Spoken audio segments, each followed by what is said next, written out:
And so you guys know that I made a video about why AKA cannot sue Cassper or any other third party involved in that whole Bryce show season or whatever happened there. And I said that the reason for that is because the misrepresentation came from his partners, of which if you still don't know what's happening, the link is down below. But you know, AKA is not the only one that has grounds to sue, his producers, being Makuducom/Cake Media. I kind of also feel like Cassper Invest should also take that leap for the reputational damage he suffered. I mean, imagine getting slapped by your biggest enemy and then end up being tricked to work for him. It is some sort of reputational knock, and that can be seen as legally and financially claimable damage to your reputation based off of the misrepresentations by the producers, and I will explain. A misrepresentation is a false statement of material fact made by one party which affects the other party's decision in agreeing to a contract. If that misrepresentation is discovered, then that contract can be declared void depending on the situation, and the party affected can obviously seek damages. And this type of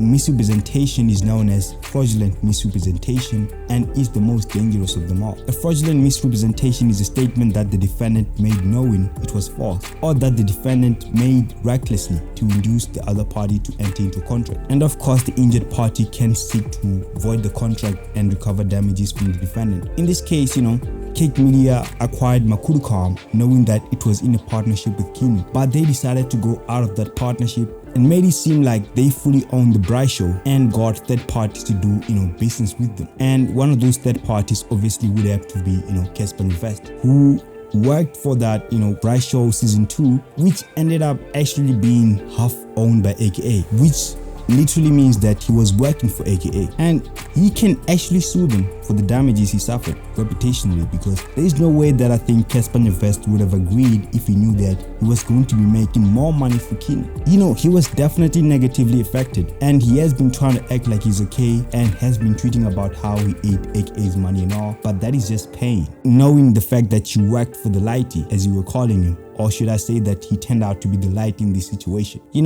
If I somehow worked with Cassper Invest's management and PR team, I was definitely going to advise him to actually take this way and go get his money, because there's just no spin in this. You actually got slapped in a club, then years later ended up working for that same dude, and he made more money out of that situation. The employers obviously made way more money. That is out of question. By the way, man, you guys think much think about it.